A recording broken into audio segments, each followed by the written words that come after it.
السلام علیکم دوستو، آپ میرا یوٹیوب چینل دیکھ رہے ہیں ارسلان ثانی۔ ابھی تک آپ نے میرا چینل سبسکرائب نہیں کیا، چینل سبسکرائب کر دیں، بیل آئیکن کو دبا دیں تاکہ میری ہر آنے والی ویڈیو آپ تک پہنچ سکے۔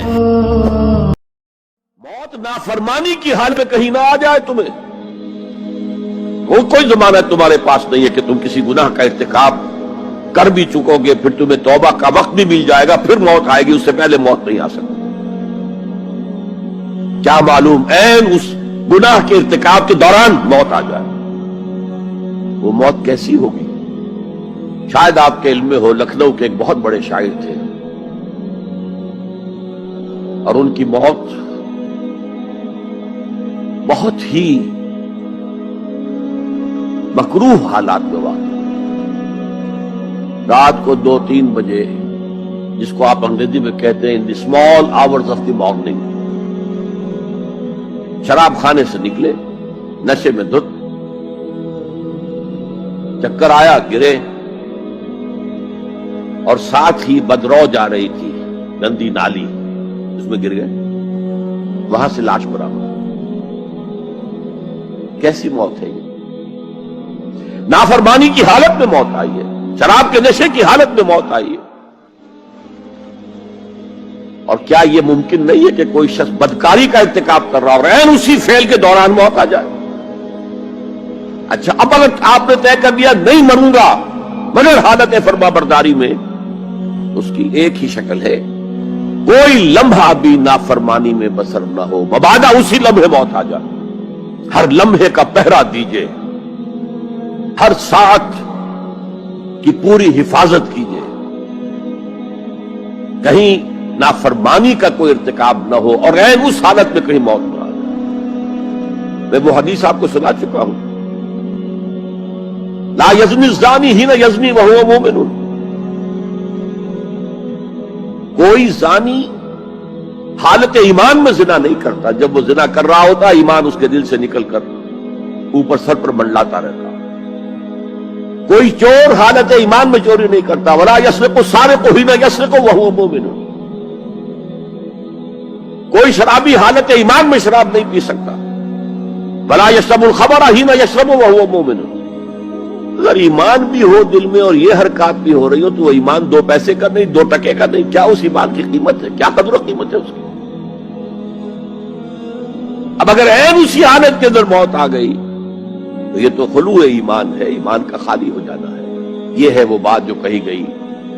اب یہ اسلام اور تقوی، ان دونوں کو یہاں نوٹ کر لیجئے۔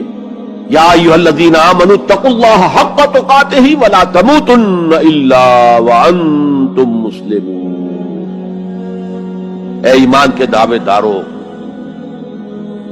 اللہ کا تقوی اختیار کرو جتنا کہ اس کے تقوی کا حق ہے، اور دیکھنا موت نہ آنے پائے مگر فرما برداری کی حالت۔ اب یہ اینٹیں اگر پختہ ہو گئی ہیں، ہم نے جہاد کے مختلف مراحل ان پر غور کیا تھا۔ پہلا مرحلہ کیا تھا؟ نفس امارہ کے خلاف جہاد، شیطان اور اس کی ذریت سلبی و مانوی کے خلاف جہاد، بگڑے ہوئے معاشرے کے جو پریشرز ہیں ان کے خلاف جہاد۔ یہ 3 جہاد کر کے کما حقہ، فرض کیجئے کہ اب آپ تقوی اور فرما برداری کی روش پر راسخ ہو گئے، قائم ہو گئے۔ اب اگلا قدم کیا ہے؟ اب ان اینٹوں سے فصیل بنانی ہے۔ اینٹیں تو مضبوط ہو گئی، پوری طرح پٹ گئی، پختہ ہو گئی۔ وہ جو اقبال کہتا ہے کہ خام ہے جب تک تو ہے مٹی کا ایک انبار تو، اور پختہ ہو جائے تو ہے شمشیر بے زنہار تو۔ اور جس سے اکبر اللہ آبادی نے بھی کہا ہے، اس سے بھی بہتر انداز میں کہا ہے، تو خاک میں مل اور آگ میں جل، جب خشت بنے تب کام چلے، ان خام دلوں کے عنصر پر بنیاد نہ رکھ، تعمیر نہ کر۔ اگر ساحل سمندر سے ریت لے کے گولا بنا لیں، وہ نم تو ہوتی ہے ریت، گولا بن جائے گا، پھر اسے شیشے پر بھی ماریں گے، شیشہ کھڑا رہے گا، ریت بکھر جائے گی۔ اسی گولے کو ذرا بھٹی میں ڈال کے پکا لو، روڑا بنا لو، تو خاک میں مل اور آگ میں جل، جب خشت بنے، جب اینٹ بنو گے تب کام چلے. اب اگر اسے مارو گے تو کوئی نتیجہ تو برآمد ہوگا کہ نہیں. تو یہ پختہ افراد کی شخصیت کو پختہ کرنا جو ہے کہ اجتماعی اس کو نظر انداز کرتی ہے. جیسا کہ میں نے عرض کیا تھا، پہلی منزل تعمیر نہیں کی، دوسری کے اوپر چڑھا ہو گئے، دوسری ہے نہیں، تیسری جو ہے وہ ہوا کے اندر اس کی تعمیر ہو رہی ہے. ہماری بہت سی ناکامیوں کا اصل سبب یہ ہے. حضور نے پہلے افراد کو تیار کیا ہے. افراد کے ہاتھوں میں ہے اقوام کی تقدیر. ہر فرد ہے ملت کے مقدر کا ستارہ،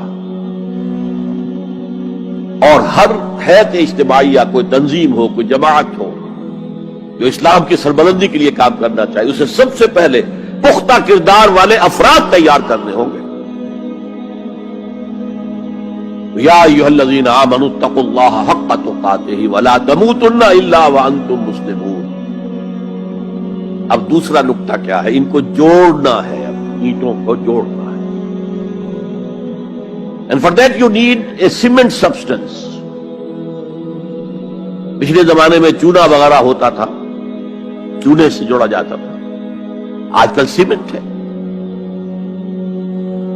اگر یہ سیمنٹ سبسٹنس مضبوط ہے تو یہ فصیل اور دیوار مضبوط ہے. اگر یہ نہیں ہے تو چاہے اینٹیں پختہ ہو تب بھی سیلاب کا ریلا آئے گا، بہا کے لے جائے گا. اینٹوں کی پختگی کے ساتھ ساتھ ان کو جوڑنے والا مورٹر جو ہے اس کو بھی مضبوط ہونا چاہیے. اس لیے دوسرا نقطہ یہ سہ نکاتی لائحہ عمل، 3 نکاتی لائحہ عمل. پہلا تقوی اختیار کرو اور اللہ تعالیٰ کی پوری فرما برداری اختیار کرو. کوئی لمحہ تمہارا نافرمانی میں نہ گزرے. اب واعتصموا بحبل اللہ جمیعا ولا تفرقوا،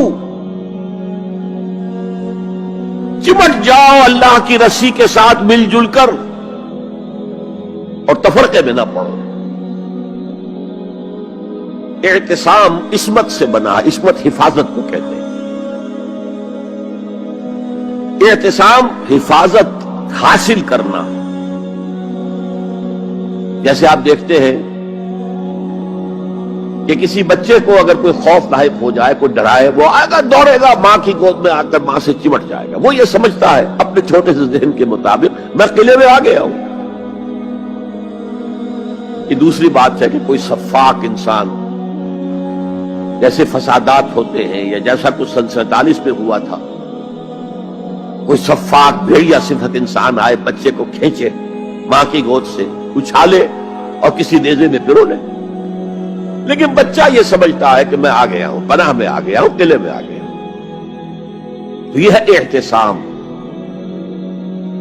اور عجیب بات یہ ہے کہ جو اس سورہ مبارکہ کی جو ہم نے شروع کی ہے آیات، وہاں سے ایک آیت پہلے جو ہے 10ویں رکوع کی آخری آیت، وَمَن يَعْتَصِم بِاللَّهِ فَقَدْ هُدِيَ إِلَىٰ صِرَاطٍ مُسْتَقِيمٍ.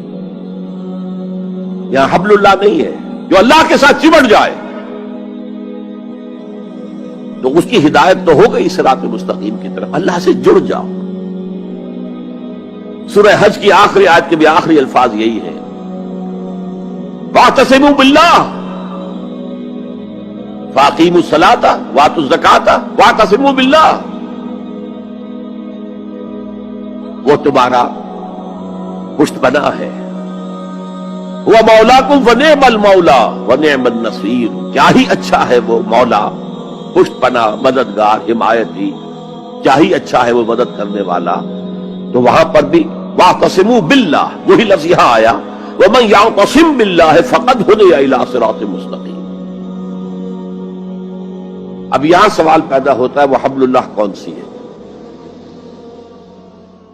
اب اصول یہ سامنے رکھیے کہ قرآن مجید میں اگر محسوس ہو کہ کسی جگہ پر کوئی ابہام ہے، اجمال ہے، کہیں وضاحت کی ضرورت ہے، تو یہ حق ہی نہیں فرض ہے محمد رسول اللہ صلی اللہ علیہ وسلم کا کہ اس کو بیان کریں، واضح کریں، تبیین کریں. انزلنا الیک الذکر لتبین للناس ما نزل الیہم. اے نبی، ہم نے آپ کی طرف یہ ذکر اس لیے نازل کیا ہے کہ آپ لوگوں کے لیے واضح کریں وہ شے جو ان کے لیے نازل کی گئی، ان کی طرف بھیجی گئی. آج ایک عظیم ترین فتنہ ہمارے ہاں جو ہے وہ انکار حدیث کا ہے. وہ گویا کہ حضور کو یہ حق ہی دینے کو تیار نہیں کہ قرآن مجید کی آیات کی توضیح کریں، تبیین کریں، جہاں کہیں کوئی سوال پیدا ہو اس کا جواب دیں. لیکن یہ جان لیجئے یہ حضور کا صرف حق نہیں، فرض. مجھے ایک بڑا تلخ تجربہ ہوا تھا لاہور میں 1973 میں، وہ جو عالمی کانفرنس ہوئی تھی لاہور میں، دنیا کے تمام مسلمان ملکوں کے سربراہ وہاں جمع تھے. تو اس زمانے میں اس آیت کا بڑا چرچا تھا، اخبارات میں بھی بڑے بڑے اشتہار شائع ہو رہے لوگوں کی طرف سے، وَاعْتَصِمُوا بِحَبْلِ اللَّهِ جَمِيعًا وَلَا تَفَرَّقُوا. رکشاؤں کے پیچھے بھی بینر لگے ہوئے ہیں، ٹیکسیوں کے پیچھے بینر لگے ہوئے ہیں، وَاعْتَصِمُوا بِحَبْلِ اللَّهِ جَمِيعًا. بینر آویزاں ہیں سڑکوں پر جا بجا. لیکن میں ایک پریس میں گیا کہ جہاں میری ایک کتاب چھپ رہی تھی اور تاخیر ہو رہی تھی، تو میں ذرا ان سے کہنے گیا جلدی کرو. وہاں ایک صاحب آئے ہوئے تھے اور بدقسمتی سے آزاد کشمیر، جو ہمارے ہاں آزاد کشمیر کہلاتا ہے، آپ کے ہاں وہ مقبوضہ کشمیر کہلائے گا، اس کے وہ محکمہ جو انفارمیشن ڈپارٹمنٹ کے سیکرٹری تھے، اہم تھے. ان کا یہ کیا رہا؟ یہ لا یعنی کلام ہے، بے معنی کلام ہے. وَاعْتَصِمُوا بِحَبْلِ اللَّهِ جَمِيعًا. کہاں ہے وہ رسی؟ کس کو رسی؟ کون سی رسی کو پکڑو؟ بہت صدمہ ہوا، لیکن کیا کیا جائے؟ اصل میں کمیونسٹ ذہن کے تھے. اب اس لیے وہ اللہ کے رسول نے واضح کیا ہے کہ حبل اللہ کون سی. میں وہ حدیث آپ کو سنا چکا ہوں، حضرت علی رضی اللہ تعالی عنہ سے جو مروی ہے، نبی اکرم صلی اللہ علیہ وسلم، ترمذی شریف اور دارمی یا بیہقی میں موجود ہے. تو اس میں یہ الفاظ میں هو حبل اللہ المتین وهو الذکر الحکیم وهو الصراط المستقیم. حضرت علی فرماتے یہ ہے کہ میں نے سنا حضور نے ارشاد فرمایا ان قریب ایک بہت بڑا فتنہ رونما ہوگا، انہا ستکون فتنۃ. میں نے سوال کیا مل مخرج منہا یا رسول اللہ، اے اللہ کے رسول فرمائیے اس سے نکلنے کا راستہ کون سا ہوگا، مخرج کون سا ہوگا، ایگزٹ کون سا ہوگا. یا آپ کے ہالز میں جہاں ایگزٹ لکھا ہوا ہوتا ہے سرخ سی بتیوں کے ساتھ، عرب ممالک میں مخرج لکھتے ہیں اس کو، نکلنے کی جگہ، بھاگنے کی جگہ. اگر کہیں دھواں بھر جائے، کہیں آگ لگ جائے تو بھاگو ان روشنیوں کی طرف، ان دروازوں کی طرف، وہ کھل جائے گا. تو جب حضور نے فرمایا کہ انہا ستکون فتنۃ، تو حضرت علی کہتے میں نے پوچھا بل مخرج منہا یا رسول اللہ، فرمایا کتاب اللہ.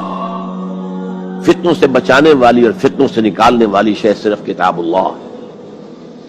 فیہ خبر ما قبلکم ونبأ ما بعدکم وحکم ما بینکم.